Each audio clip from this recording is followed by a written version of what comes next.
team. Welcome back to Game Time. I'm your coaching teammate, Shauna Griffiths, and I am so grateful to have you here today for another conversation with an impactful leader. Jones Loflin is here. He has been a friend of mine for several years now. We don't talk that frequently, but every single time we do, I think each one of us walks away feeling very filled up. I guarantee you that this episode is going to give you new tools for how to help you on your journey of becoming the leader that you're meant to be, which, as you all know, has so much to do with this concept of leadership athlete that I believe in this sport of leadership. So with all that said, Jones, welcome. Well, Shauna, what a gift to be able to hang out with you today. And I love what was happening before we ever came on. You and I were rolling into all these thoughts and ideas like, oh, I just need to hit record. We need to get started. So I'm excited for what this conversation is going to look like. Exactly. And folks, I have to pause here and say that the bumblebee behind Jones and his bumblebee attire will make sense as you keep going through this. So Jones, you are a keynote speaker, author, podcast guest, and a coach. And I've always loved the gift that I feel from your content, meaning your books as well. You're helping people to fill their toolbox so that they can do some self-regulation, which doesn't replace coaching, but it is very important, I think, to do both. I always tell my audience how I know my guests. So folks, Jones and I have a mutual friend, Lane Werner, who introduced us, and that was back when you were coaching in Learfield, the sports marketing management company. And you were so kind at that time in my journey when I was first starting coaching and exploring my own evolution. You were kind to give me your time. So thank you for that. And thank you for every interaction we have. You lead with giving first, and I appreciate it. Thank you. Yes, that's part of my aligning with my values. I had a real interesting moment last year. I read Brene Brown's book, Dare to Lead, and it's a great concept. And one thing she challenged us to do in there was come up with your top 3 values. And of course, Shauna, we're going, no, I've got 10 or 15, but she challenged me, no, you need to really focus on those 2 or 3, because that's how you're going to live out most authentically who you are. And one of them was generous. I love being generous. And so that helped me to go, that's you. Why not do that? Because if it's in alignment with your values. So thank you for Exactly. recognizing. Yeah, exactly. And then that's when you can actually take the actions that align with those values. So you can see, folks, we're going to do this the entire episode and drop little nuggets in there. With Jones definitely leading the way. So what I like to do is ground the audience in what you're doing now, and then we'll get to how you got. Absolutely. What I'm doing now, I help people, individuals, organizations, I help people make the best choices with their time so they can thrive. That's my ultimate goal in all the work that I do. Everything I do is aligned toward that outcome. You mentioned it earlier. I do a lot of keynote speaking, other learning programs that are customized to the needs of organizations, and also the writing of books and coaching. Coaching came on the scene for me around 2017. I got professionally trained because I think for anything to do anything well, you need to have those skills so that you can best serve your clients. And so I started that journey around 2017, and that's been a real amazing journey, as you know, in the work that you do. And so that's professionally who I am now. That's not, or that's what I do. Who I am, I'm a husband of Lisa for 34 years, 35 coming up in June, 2 amazing daughters, 1 really cool son-in-law. What do I like to do? I like to get outside and grow stuff. I just love being outside, walking, hiking, those things.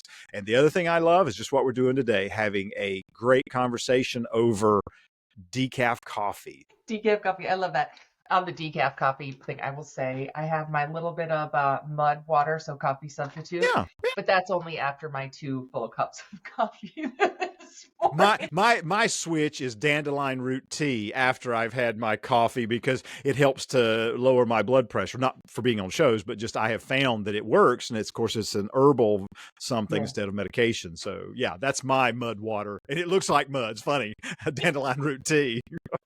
exactly. We have to have all the things that help us to thrive, right? Or to, to get as close as possible, to stumble along the way. Um, so Jones, thank you for sharing that. But at this point in your career, those are the things that you're doing, but that's not where you started. So a lot of times I like to have our guests talk about this part of how they got from Hmm. there to here, Hmm. Hmm. because a lot of times there's been some sort of a evolution, there's been a purposeful, intentional shift in what they're doing. So I think it gives people hope and an example that it can be done. And I know you'll give us some tips along the way. So tell us how you got there. Sure, absolutely. I started out, interestingly enough, as a high school agriculture teacher, horticulture teacher, teaching people how to, grow plants, how to, develop landscapes, identifying trees, plants, and all those types of things. So that was my background. Did that for a few years, and then wanted to try something different. So I stepped into the world of training and development, doing some keynote speaking, but also a lot of training around time management, more time management then.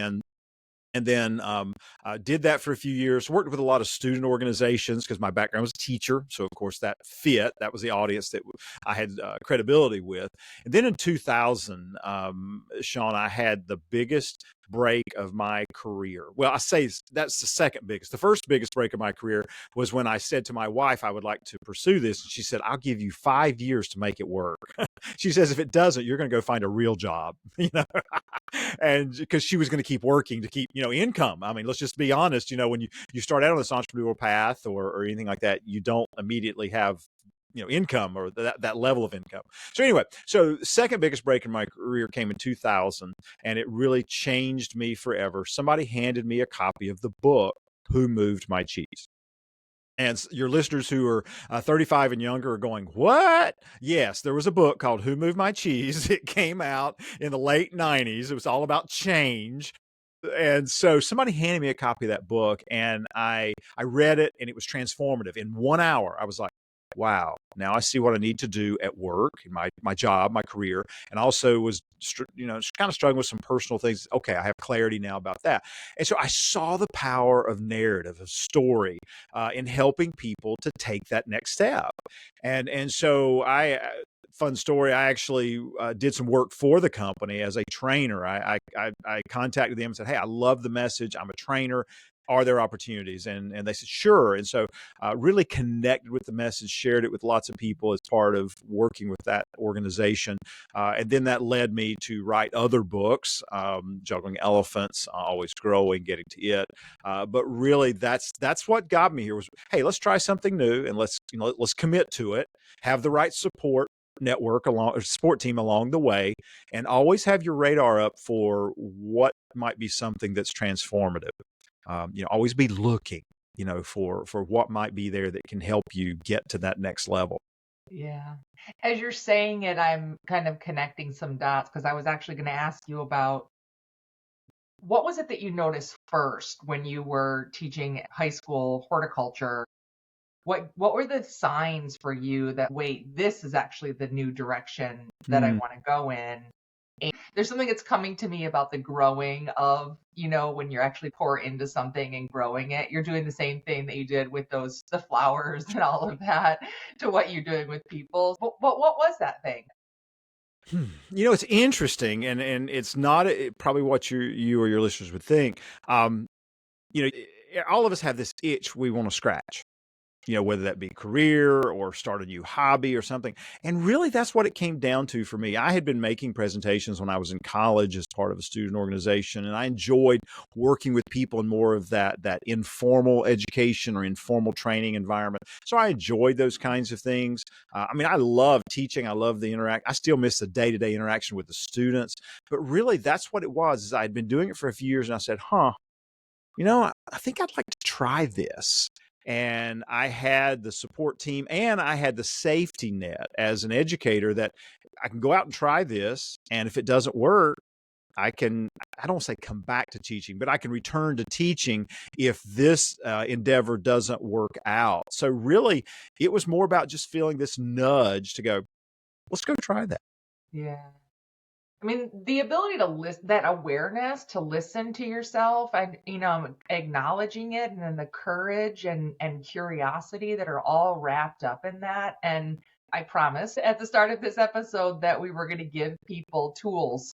And I think that's one that's presented itself already, is that for people who are listening, if you're starting to feel a bit of an itch or something doesn't feel quite right, you talked about awareness of what's going on right now. How are you actually feeling? You talked about curiosity and courage to explore. So thank you for sharing that. That's awesome. Well, and Shauna, to add to that, I think if you're feeling that, is go find someone who has your best interest at heart and have the conversation.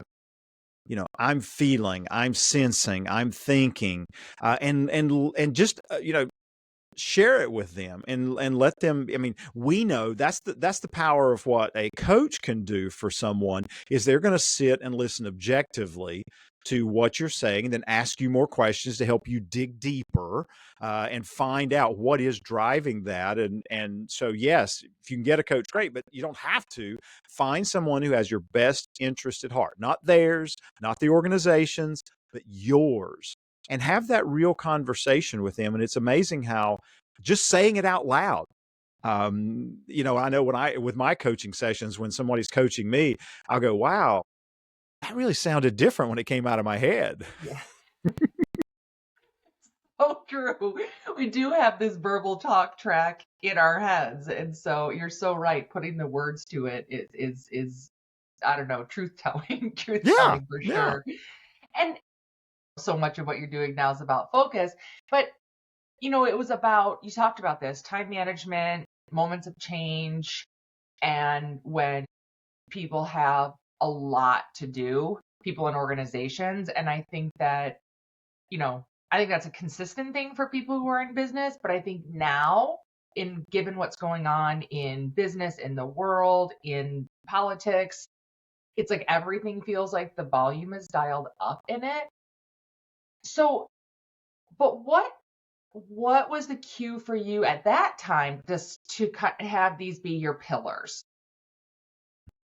I think for me, let's go back to 1989. Okay, we'll go back and say, I'm trying to think about years. This is such a wonderful journey into my past. I feel like you should be lying down. You should be a psychologist, with a pad in your hand going, Jones, what was it? No, in 1989, I took a class on time management, and the Gary Moore, who taught that class at North Carolina State University, he introduced me to the Franklin Planner. Again, if you're 40 years or younger, you're going, what? But there was this big brown binder that people used to carry around under their arm, and they would check off things and they would forward things, physically with a pencil or a pen. And I fell in love with it. I just went, wow, this is cool stuff. And I will just never forget how I felt learning about how to organize my time.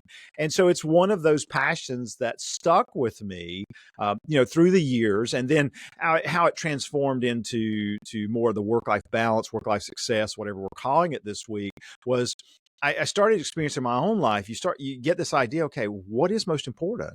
And where should I be investing my time? And oh wow, look at all these people who are neglecting their own well-being or their families in the name of we got to be successful at business. And they're going, wait a minute, what was it Covey said? Wrong ladder, or got my ladder leaned along the wrong wall. And so it grew out of my own passions to learn it myself, and then to be able to offer something to others so that they didn't live life with regret. Which I think is just so important to live your life authentically, so that you don't, end with regret. One of my favorite books. I'm sorry. See, you're getting me started. Shauna. One of my favorite books over the past few years is Die with Zero. Okay. And I don't know if you've heard of the book, but anyway, the whole premise behind the book is that we need to stop trying to amass such a financial fortune. Now, he says we need to plan and we need to do that, but he said you retire to your memories, not your money. And that was, I mean, that was amazing. And so I've kind of ramped up my intensity around people making the best choices with their time after reading that book, because it is so essential. When we get older, it is going to be the experiences with family, with friends, with ourselves that we've wanted to do. That's what we're going to be thinking about all. Yeah. That went real deep real quick. Sorry. No, it's perfect. It's perfect. That's the thing. There's, especially this day and age when there's so much going on, and I know you talk about this a lot with focus, is like this constant distractions and there's all this stuff to do. So your busyness that we had 10 years ago is a different level of busyness that exists now. And sometimes I think when you talk about seemingly simple solutions, people sort of take for granted, or that they knew at one time how to do that, or they kind of overlook those as tools to implement. And so, again, I think it's so great to have you on here today and help people to walk away from this, go, gosh, one, if am awareness. How busy am I? Is it working for me? And then, am I willing to do something different? So I would love for you to talk a little bit, if you can, about some tools that people can take around solving for that factor of the busyness. Yeah. Yeah. Well, let's kind of transition into that whole idea of the book, Yeah. focused as a bee. But people talk about bees and they look at bees and they go, they're busy as a bee, because they see that bee moving around. They, oh yeah, bees are always busy. Well, busy implies activity, but it might not be toward the outcomes that are wanted. Anybody can be busy. There's a great quote. It's not so much that you're busy, but why are you busy? The bee is praised, the mosquito is swatted. It's why are you busy? And I think asking ourselves that question sometimes is important. Bees are focused, and focus, our working definition of focus today, is the intentional direction of your time and energy toward what matters most. And there's three parts to that. There's intentional. You've talked about that already. Intentional. There's time and energy. Both are limited resources. And then what matters most, or what's most important. There's three pieces there. And I think if people are willing to stop, and that's one of the hardest things, Shauna, to get people to do, is to stop and begin to assess and to evaluate, how am I doing on those three elements? Am I being intentional in my day and in my week? How am I using my time and energy? And is it toward those outcomes that in a moment when I'm sitting with somebody like Shauna having a really good conversation, that I go, yeah, that's what I really want? I think those three elements are critical to that. And so when we talk about the business, yeah, it's not so much that you're busy. Why are you busy? Is it because you're not planning well? Is it you don't have clarity of outcomes and you're just hoping to throw all the stuff against the wall and that it works one day? But really getting intentional about stopping to assess where you are. Yeah, because I think so many times someone just thinks, what's the app? What's the new fandangled thing I can organize myself more with, because that's what the problem is. I can't fit all these meetings, or I'm exhausted because I have all these meetings. But it's like you're focusing your energy in the wrong place to be asking that question. I love that. That is such a cue for the audience. Ask why before you just go to download a new app to help you organize your time better. It's like, why? So that then you can say, oh, I need to delegate more, if that's the thing, or whatever. And then you have a solution that can be in play, and it's not just about shifting, time on the screen. Yeah. Yeah. A question that I ask both in presentations and also in coaching sessions sometimes, Shauna, when somebody comes to me and they're overloaded, and I know you've had this experience, you say, well, what's going on? And they'll go, everything. I'm like, that's not helpful. I can't help you with, if your leadership challenge is everything, we got to narrow it down. And then I'll say to them, well, in your drive to get it all done, what's not getting done, or not getting done well?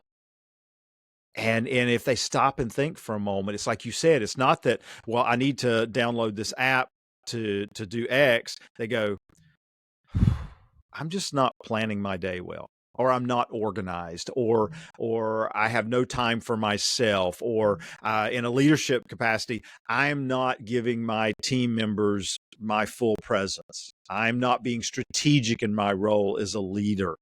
Okay, now we've got one thing, like you said, I've realized, I've got awareness. Then we can go and figure out, what does that look like? How much time are we talking? And then, okay, what would that look like if you begin to do that in your schedule? So I think that's really critical, is for people to get specific about what's not happening and address that, because that's probably the thing that's limiting your success the most, and you just haven't, addressed it, because it's hard, it's painful, it's frustrating. Hmm. And I'm hearing the connection actually between time management and focus. Sure. Yeah, bingo. Yeah, I mean, it actually is. It's not about, people can be as efficient with their time. They can block out stuff on their calendar. They can do all these things, as you said, to be, I was so efficient. I used every moment of my day effectively. I didn't waste any time. Okay.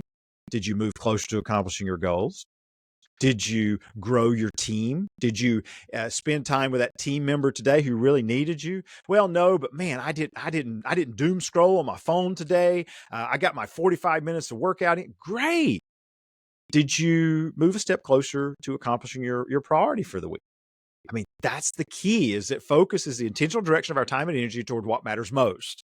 Time management is a piece of that, but it's not all of it. Right, right. And so when you were just saying that, it made me think about this way of being constantly busy. Is there's someone in my life who I see do this all the time. And the thing that hits me as my own question, observing it, is, what are you running from? Not as a judgment to that person. I'm not judging that person. It's just a curiosity of what is fueling that Mm, busyness. And it's another nugget to share with folks, because it again, a lot of what I'm looking for is what's the root, which is what you're talking about too. And so sometimes we also have to ask ourselves, why am I have this ever present need to be busy? I could be running from something I don't want to face about myself, about my surroundings. I could have an insecurity about empowering others, or, giving up some responsibilities and duties. There's a lot of things to unpack about that, but it's really interesting. And I try to look at it through a lens of empathy when I'm observing someone else doing that. So again, it's not a judgment. It's more of, gosh, what's really going on here? yeah. Oh, it is. And my mind, I'm sorry. You spurred a thought for me. Several years ago, there was a movie called The Help.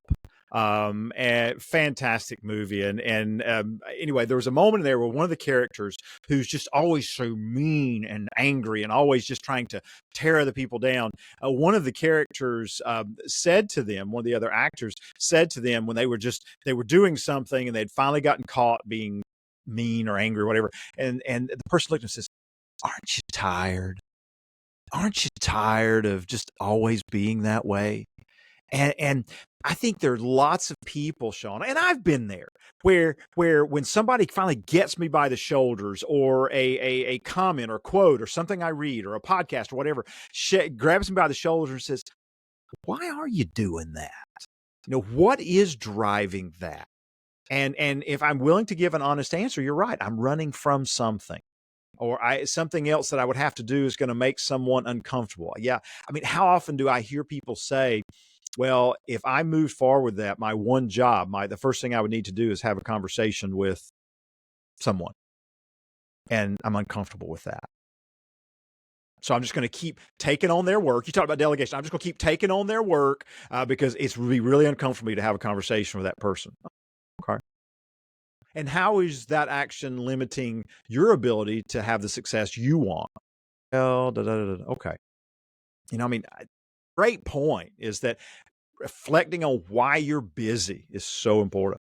Right, because then you can actually focus on, well, how do you have that conversation so it's an effective conversation? Yeah. Again, folks, Yeah. this is the kind of thing we're talking about. These questions, that once you start doing them, or once you start approaching a challenge with these kind of new lenses, new tools, that kind of thing, it becomes second nature. I think it happens more quickly. But in the beginning, it is slowing down enough or being not busy enough in a moment to investigate, to ask those questions so that you can redirect that time and energy and focus. Yes. I appreciate the Yes. way you said that. Yeah, yeah. And let me add to it again, Yeah. is that one of the things about bees, honeybees, that I love is that they have one job based on their age. Unless there's, unless I go open the lid on the hive or something, or there's something knocks on the side, or a bear breaks into the hive, then they have one job based on their age. And that one job they do until they age out, and it might be foraging, it might be cleaning out the cells, it might be making honeycomb, but they do that one job until it's done. And one of the things that I think kind of speaks to what you were talking about a moment ago is that when somebody has this heavy thing that they've not worked on, they've not broken it down into one jobs. It just seems overwhelming. Because, for example, you talked about, I need to have this conversation with a coworker and it makes me uncomfortable. Okay, I wonder what's a one job that you could do that would help you move forward there. And they can go, well, I need to think about the conversation. Okay, that's maybe part of it.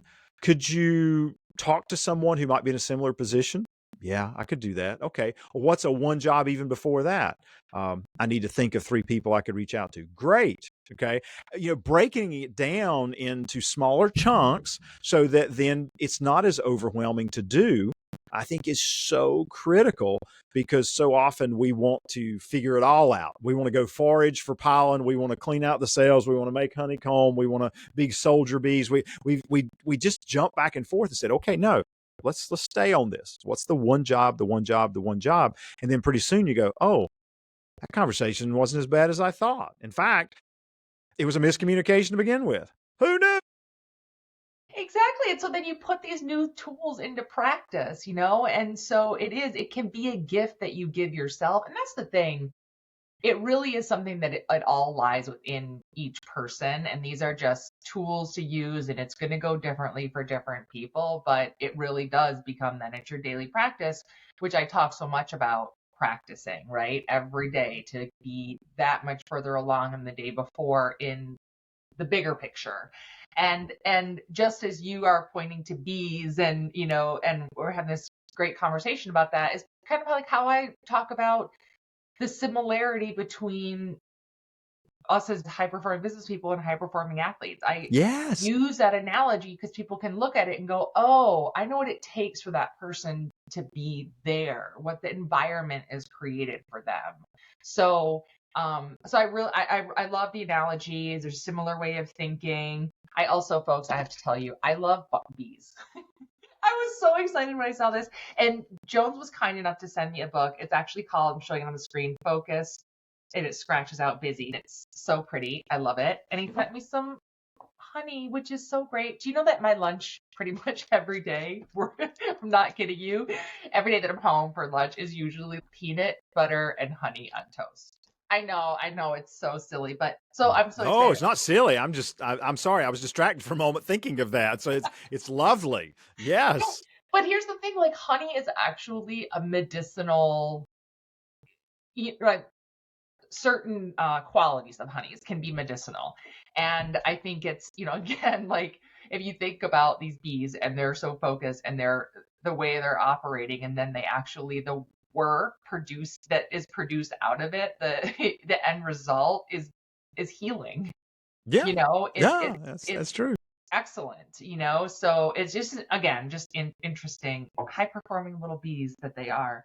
And But let yeah. me connect to you. I mean, I love what you said, and Shauna, you're right. See, for me, when you talk about athletics and sports, I love that but I'm not someone who has. That's not been my avenue to achieve.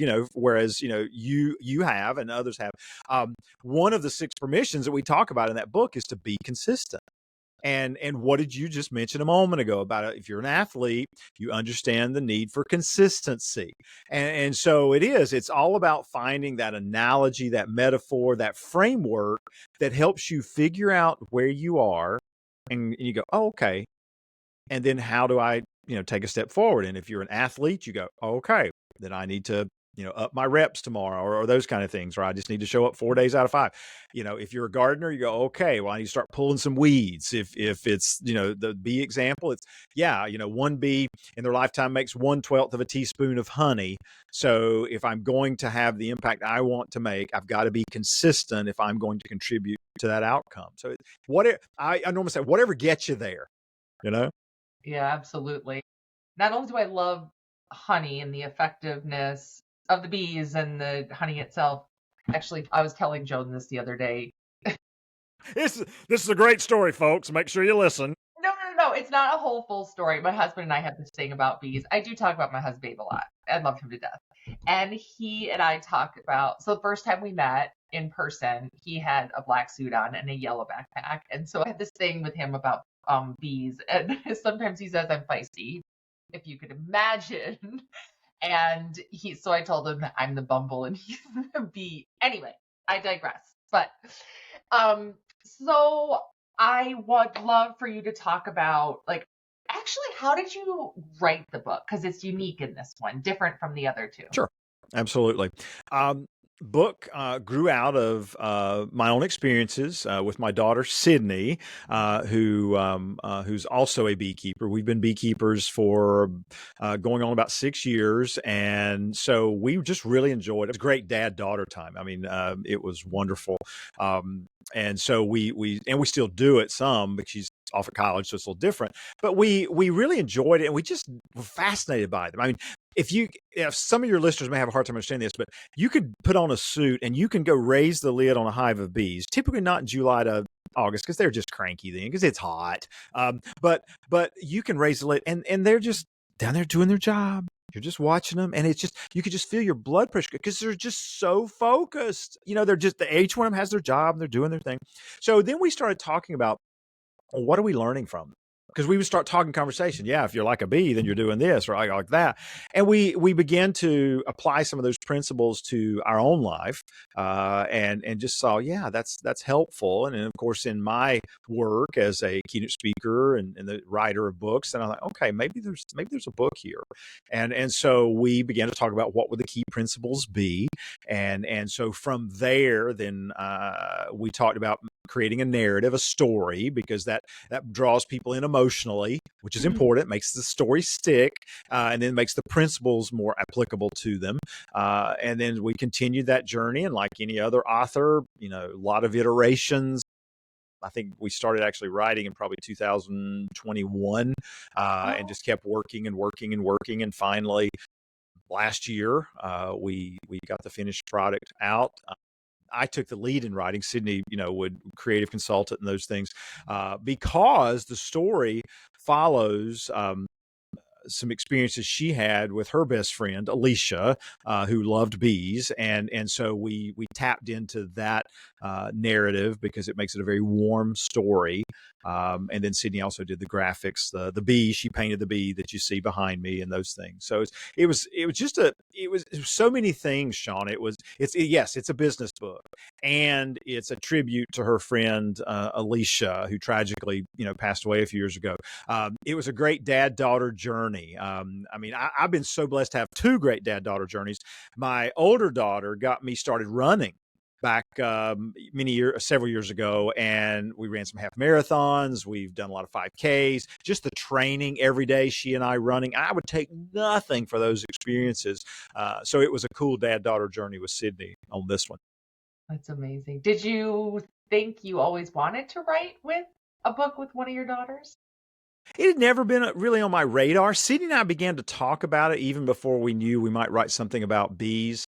Sydney's she's a creative, and I can be, but I have to work at it. Whereas she can, look at something and go, okay, here's 12 ideas for how we could do this. I'm like, how did you do that? Where'd you come from? But that's her gift. And so as we talked about it, it just kind of flowed, it just kind of worked. And we said, yeah, let's continue. And even if it hadn't come out as a book, it would still have been the journey. of learning and talking and having great discussions together. That in itself has been a gift even before we, finish the book. That's so amazing. I can't wait to read this. I haven't had a chance to start it yet, but Okay. um so I'm curious about as people are listening to this and they're like, okay, not only do I need to focus myself as a leader because they're starting to resonate with that busy bee element that you've talked about. But, this kind of, on one hand, the organization often goes as the leader goes, right? Hmm. So this culture of busyness, Yep. that's one of the things that I would love for you to talk about how this is not just something for one person, but this is something that can really impact the culture of an organization. Right. Yes. We call it the hive. And there's books out there that have spoken to this before. We really start with the individual and then move into the organizational piece. First of all, I think you hit it so well is that you have to look at your own self. You're as a leader, you have to look, am I following the principles that are helping me to focus on what is most important, which is, growing yourself and growing your team. And then that grows the company or it grows the business type thing. So you got to have your own, what is it, house in order, I guess you would say, before you start trying to help your team. Then I think as the leader, it's asking yourself, okay, what's the environment that will most help or support my people getting their most important work done? What's the environment? And if you don't know, guess what? Ask your team. It's amazing how if you're vulnerable enough and you're willing to say to those team members, on a scale of 1 to 10, what would you all say is your ability to really focus on your priorities right now? And listening to what they say. If you're the type of leader who has a high degree of trust with that team, they might say, I'd give myself a 6 right now. Oh, okay. What could I do as your leader or manager or supervisor that would help you say it's an 8? Quit scheduling so many back-to-back meetings. Give us space on Fridays to not have meetings, or give us clarity on whether we should or shouldn't be responding to emails at 9 o'clock at night. Give us a process for saying no to Teams or Slack messages. Give us a system, a process, a routine. Give us some boundaries, guardrails. Pick another word that will help us to be able to get that work done. Sometimes it may not be those types of things. It may be that your team members don't have clarity on exactly what they're supposed to be working on or what an outcome looks like. We've been talking about this for 3 months and I'm trying to make some progress on it, but I still don't have clarity on. Then your job as the leader is to help them find that clarity so that they can, get the work done. So I think that's the biggest thing that a leader can do is have your own house in order and then begin to say, what would create an environment where we could get more of those things done, and then listen and then execute. That's the thing. And I'm so glad that you talked about those things because asking the question, I urge people to avoid oversimplifying that the solution to people saying, I can't get anything done, blah, blah, is just manage your time better. Oh, Again, go deeper. Ask why. What's going on? You are a leader. These people are in your care. What roadblocks are in the way? But beware that if you ask the question, so you're inviting that information, it is your responsibility to do something with that. yes. And Yes. just pushing it back on them by saying, manage your time better, that's not the solution. So again, time management is a big deal, right? But Sure. it's linked to so much more. Yeah. Ask those questions, bring that focus forward, and because then you can refocus people, right? Because I'm Right. sure there's an element of the focus and the refocus, right? Yes, absolutely. Okay, great. If this is not working for you, if this one job is not clear, or if this is not effective for you, okay, maybe somebody else should have that one job, or and that will help that other person focus on something differently. But and it's helping them to break that down. Interesting fact about honeybees in the hive. Again, I'm going to take it back to that. People always say queen bee. Oh, the queen bee rules the hive. maybe that's a glamorous way of thinking about it. Her role is to lay eggs. Yes, that's critical. If they don't have new bees coming along, because in the summer a bee only lives an average of 42 days. But if she's not laying eggs, we got a problem. But once she's laying eggs, the communication in a hive all happens at the bee level. In other words, the foraging bees come in and they communicate to the rest of the bees, hey, there's a lot of pollen, there's a lot of nectar out there. That tells the other bees to ramp up, honeycomb production. If they tell them there's not a lot, then it says, okay, wow, we need to make sure we're going to have to eat some of their stores of nectar or honey. If there's an intruder, again, all that information is just passed along from colleague to colleague. And it's so important for leaders, like you said, to ask that question and then listen and then say, okay, how might we address that? Yeah. You don't have to have all the answers. Just ask the questions. You got smart people around you. And if you want them to take ownership, how might we address this? And then when they give an answer, go, okay, let's try that. How long should we try it for? Well, let's try that for a week. Let's try it for a month. And then you've got their buy-in on them seeing, hey, you really are focused on my improvement, my development, and their engagement goes up. Yeah. And I know from reading things that you put out and hearing you on different things that energy is an element of this, and energy and movement. And I would like to hear your thoughts on that. But before we go there, I want to point out to people who are listening, this is something that if you're like, gosh, this is maybe there's something in here for me. I'm telling you, if you are in a physical space with people or you're in a virtual space with people, if you're a leader and these are your people, when you go into that room, again, physical or virtual, pay attention to the energy. It is like palpable when there is that frenetic energy. And that's what busyness is oftentimes. So, again, folks, that can be a clue for you. So if you hear this tomorrow, and whatever time of day it is, tomorrow, think about the moment you step into that environment, pay attention to the energy. Yeah. And then start asking have your antennas up. Absolutely. Yeah, absolutely. Little bee antennas. I love that. So talk to us about that energy and movement connection, if you will. Oh, yeah. One of the two biggest misconceptions I think people have about focus, the first one is that it's easy to do. It's not. We've established that already. You've got to create the environment for that to happen. But the second one is that the misconception is that focus doesn't demand a lot of energy. The truth is, focus requires an amazing amount of energy because you're using mental energy. We already know that our brain uses 25% of our body's energy anyway. So it's incredibly important to have energy available to focus in the moment. And that's why planning is so important. Am I getting the rest? Am I hydrated? How's my nutrition? Am I getting my physical exercise?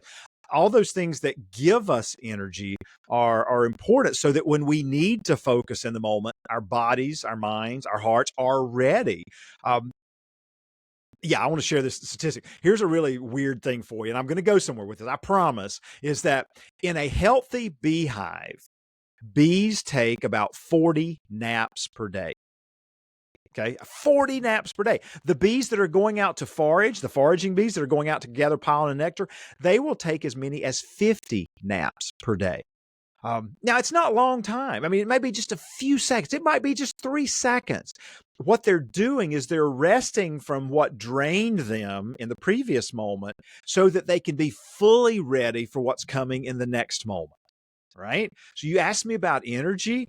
If you really want to be good at focusing, giving your attention to something, it's not about staying focused so long that you begin to lose your attention and try to push through. I mean, there are those emergencies and things that we have to do that, but it's having that cadence of saying, I'm getting myself into a place of focus. I'm going to work on something for a while. Yeah, and then I'm going to step away. I'm going to stop, take a breath, whatever it is, depending on the length of the task, those things, to recharge.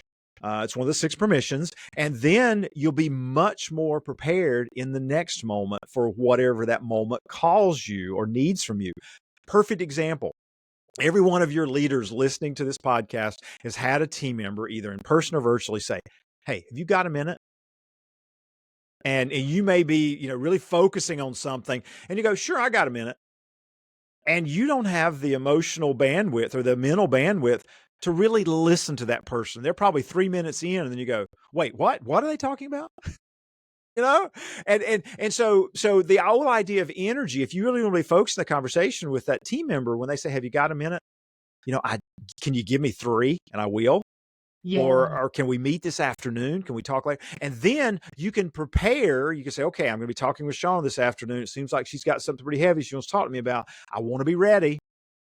And then you can mentally, emotionally, physically, whatever it is, get yourself ready so that you can be fully in the moment with Shauna, so you can really hear her and see her. And as you said, pay attention to the energy in her, because you've got the energy within yourself to be seeing what's there, both in nonverbal and in verbal ways.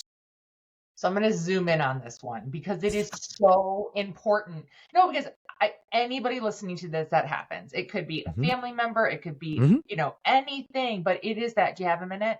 And I think what you just talked about, you provided a system, an answer for what do I do now and how do I do that? It's what you said was acknowledge the request. I hear what you're asking me. That's not going to work for me right now. And this is what can work for me.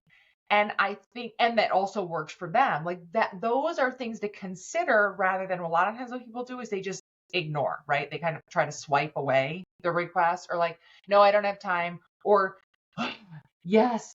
And then the thing is that not only does that do you a disservice if you're doing it also, you're sending signals to the person that you're interacting with. So now they may have come to you with something urgent, whatever the reason, if something is important to them. Well, how did you make them feel in that moment? And so again, I think if we can come back to exactly what you just described, acknowledge their request, let them know that it can't work for you, and then offer something that can work for both of you. That's if it makes sense for you to have that conversation, right? Sure. So, Absolutely. But again, in the spirit of trying to make sure that we're giving people applicable takeaways, that's golden. And you mentioned the 6 principles earlier, and then I think you just mentioned the 6 permissions. Are these captured in this wonderful Focused as a bee book? Absolutely. Yeah. Just real quickly, we won't go through, well, I won't explain them, but I'll just go through. But yeah, and we've talked about several of them today. One is the permission to prioritize. Well, first of all, permission to focus. And that's just that overarching thing. But the 6 are permission to prioritize, permission to plan, permission to be unavailable. We just kind of touched on that one a moment ago. It's the permission to recharge. Which is that energy, got to regain the energy. It's permission to change if what you're doing is not working. And then finally, it's that permission to be consistent. And so those 6 are kind of the blueprint if someone wants to really become effective at focusing.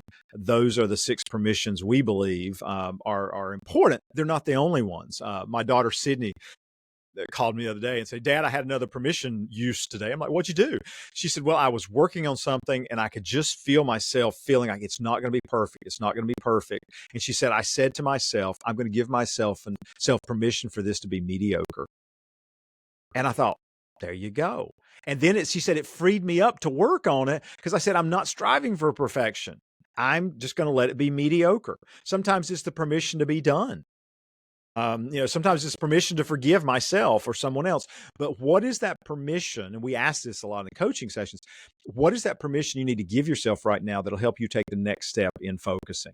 And it may not be those 6. We don't care. We just want you to find one and then execute on it to get to a better place. Oh, this is going to be a great book. I can't wait to read it. Okay, so I don't have much time with you yet, but this is something I definitely wanted to talk about. It's related to everything we've talked about here, and it's also related to our ability to hold ourselves accountable, I think, is distractions. Distractions are what we're, to a large degree, upending with focused energy, focused efforts, right? And I actually started this year, which I never do this, like pick a word or pick a focus for the year. Whatever, sorry. That's okay. My word is steward, so go ahead. Okay. So I can't remember who, there was somebody who I saw, they did a post on LinkedIn. I actually think, anyway, and it got me thinking about it. What was your word for the year? And the word that came to me first was focus. And so, so when I saw what you were doing, I was like, oh my God, I love this. But what I did was then the next steps that I took, I outlined what are the things that I am doing every day that deter me from focusing. And, you know, again, I have my list, silly stuff that so many people have, which is common. Too many tabs open, too much overscheduled in one day, all of these things. But the distractions are also, we are in a barrage of media, information, pop-ups, all of these things. And so I'm talking about this because, again, I think when we are actually looking at focusing, we also need to look at what are the distractions and what are the role that we're playing in enabling the distractions. So talk to us about distractions. Sure. One of my favorite parts of the book is talking about the permission to be unavailable, which relates to those distractions. I want to be unavailable to those distractions. We suggest that you've got 3 buckets or groups or categories of distractions. Okay. The first one is you've got to be unavailable to your inner thoughts, to what's going on in your head, the noise, the listing of all the things you haven't gotten done, the I'm not good enough, imposter syndrome. But there's always this noise that's going on in our head that we've got to be unavailable to. And sometimes that's as easy as what you just said, Shauna. It's writing those things down that are occupying my time. I haven't done this, I haven't done that, I need to think about that. Okay, great. Your mind will calm down if you've got them written down. For some of us, it's that inner critic that we hear every time we start to take on something. And there's a fun story in the book about how I named my inner critic Frank. And Frank was just a lovable farmer that I used to live next to. And but it was just about how make friends with your inner critic. Stop trying to suppress it and understand why it's there. It's there to protect you. That's the first category. Second category is the external environment. You said it. Tabs open, smartphone, notifications or those kinds of things. Visual, people who work from home. Sometimes I'll do an environment audit with them and I'll say, okay, I want you to look around your workspace right now. Do you see anything that's distracting to you? Yeah, there's a pile of clothes over there that need to be folded. And yeah, all the stuff we haven't put away from the camping trip this weekend. I'm like, okay. And how many times have you thought about it in the past hour? Oh, I don't even want to talk about that.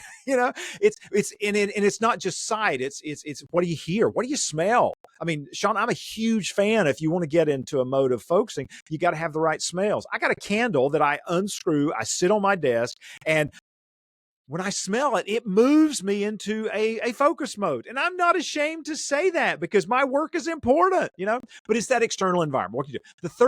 The third distraction is expectations of others. And we touched on this earlier. Sometimes if you don't have clarity with someone or you've got tension with someone, that's something that's undone and your mind's holding on to that. And so in those moments where you can, we suggest go deal with that. Go fix that so that you can focus. If you can't deal with it right now, write it down, create a plan. What's your one job related to that so that your mind will go, okay, you got a plan. So I'm going to leave you alone and let you return to what you want to be focusing on. So those are the 3 categories of distractions that we see. Okay. Brilliant. So amazing. I'm so glad. That is a perfect ending to this. And I will say, I leaned right into the most obvious things. You elevated that by reminding us that our own thoughts about ourselves, our own thoughts about what others might think of us, those are also distractions that come into play. And the mechanisms that you talked about, be aware of that inner voice, give it a name. I often tell people, allow it to go away, stick it on a cloud, push it away, tell little, what'd you say, Frank the farmer? Frank's mine. Frank, go sit down. But and these might seem silly when I'm saying them, but I think when those things happen, to disrupt them, we really need to take a shift in perspective and action. And just as I said, this is where we have to hold ourselves accountable, and we have the opportunity to hold ourselves accountable, because the things that you describe for how to handle those issues are all things that we have in control of. We can't control everything, but those things we Exactly. can't control. Yes. Because where do we spend most of our time spinning and ruminating on things that are out of our control? Just read a great book on that called Stop Overthinking, by the way. But yeah, we spend so much time on what's out of our control instead of what we can control and then taking action on it. Yeah. Well, the next book that I can't wait to read and brag about and tell everybody about is this one, folks. Focused as a Bee. Jones, Loflin, and Sydney Loflin, the authors. Thank you for the honey. Thank you for being with us today. And to close us out, is there anything you want to make sure that the audience takes from your episode? Wow. There's hope. No, I think that to start small. I think that's what I want your audience to take away is that there's always room for improvement. And we get overwhelmed thinking we got to have 15 steps figured out. No. What's not getting done? What can you take a small step in the right direction today? I'll end with someone who influenced me years ago. Zig Ziglar was a motivational speaker back in the 80s when I had a full head of hair. And he had a quote he would often say. He says, "Go as far as you can see. And when you get there, you can see farther." What's the step you can take to see how things are going and see what you're learning? And then just take one more step. And that will get you closer to those goals, those outcomes you want as a leader, as a parent, as a spouse, as a human being, whatever it is that's important to you. It's amazing. Thank you for you in my journey, in the journey of the audience and the show, and everyone. Thank you for listening. I hope that you dive into everything that Jones is offering. So check out his website. I'll link all these things. And then go be focused today. As a bee. There we go. As a bee. All right. Thank you, everybody. Have an awesome day.